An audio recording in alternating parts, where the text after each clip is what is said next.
آدمی معین کر دیا ہے کہ تم بانٹنا اتنا اتنا سب کو دینا ہے. اب بانٹے گا یہ کہا جائے گا گورنمنٹ بانٹ رہی ہے. ویسے ہی اللہ نے معین کر دیا ہے بانٹیں گے یہ کہا جائے گا اللہ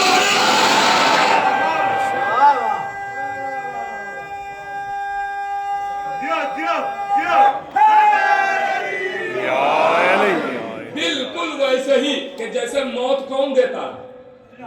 اللہ. موت اللہ دیتا ہے نا. کس کے پاس آیا روح قبض کرنے؟ اللہ. آتا کون ہے؟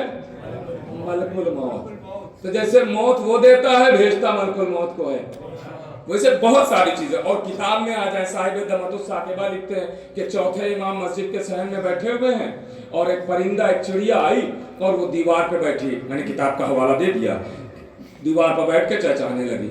تو ایک صحابی نے کہا مولا یہ آپ کی باتیں سننے نہیں دے رہی, اجازت دیجئے میں اس کو یہاں سے ہٹا دوں, ہٹا دوں.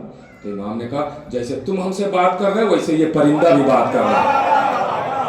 کہا مولا یہ کیا کہہ رہا ہے؟ کہا یہ اپنے حصے کا رزق مجھ سے مانگ رہا ہے. تو وہ صحابی نے کہا مولا رازق تو اللہ, یہ آپ سے کیوں رزق مانگ رہا؟ تو امام کا جواب سنیے گا. امام نے کہا اللہ معین کرتا ہے کسے کتنا دینا ہے, بٹواتا تو ہم ہی سے ہے.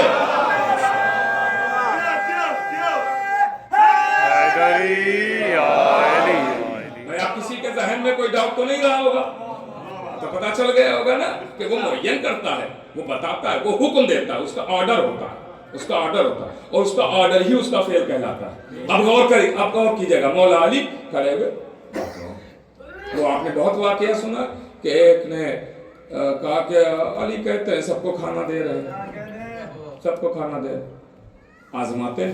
اس نے ایک شیشی میں ایک چینٹی بند کی اور جیب میں رکھا تو لے کے چلا آیا علی کے پاس. سنیے گا, علی کے پاس. علی جب اشارے کر کے رکے کہا کہ یا علی سب کو رزق دے دیا, کھانا دے دیا؟ ہاں دے دیا سب کو. اور سوچ لیجئے. کہا سوچتا وہ ہے جو بھولتا ہو. کہا مولا سب کو دے دیا ہے؟ کہا دے دیا. کہا دیکھ لیجئے, غور کر لیجئے. اوادی کیا بار بار غور کرنے کی بات کرتا ہے؟ جو تیری جیب میں شیشی ہے اس میں چوٹی ہے, دیکھ اس کے منہ میں دانا ہے یا نہیں ہے.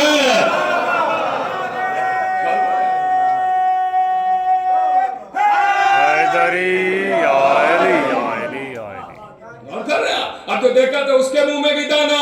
سنیے گا. تو علی بانٹ رہے تھے, کمبر وہیں پہ کھڑے ہو گئے. جب اشارے کر کے علی رکے تو ایک مرتبہ جناب کمبر کہتے ہیں مولا آپ کے در پہ گیا تھا. ہاں تو کمبر کیا ہوا؟ تو میں نے دب کل بات کیا, فضہ دروازے کے پیچھے آئی. تو ہوا کیا؟ کہ ہوا یہ کہ میں نے پوچھا میرا مولا کہاں ہے؟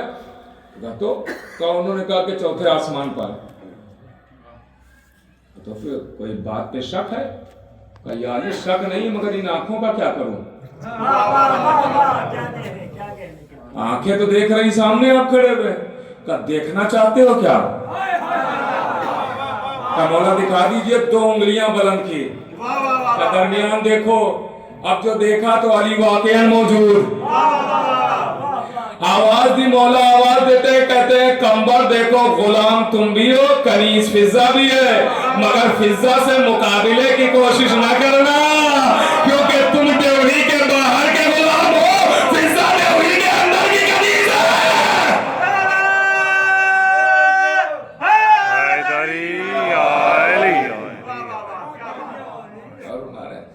تم میں اور اس میں فرق ہے. تو یہ ہے علی کے غلام. تو فضیلتیں دیکھ دیکھ کے کلمہ پڑھا. یہ فضائل ہی کلمہ پڑھواتے ہیں. کہنے کا مطلب یہی ہے. کمبر نے کیسے پڑھا؟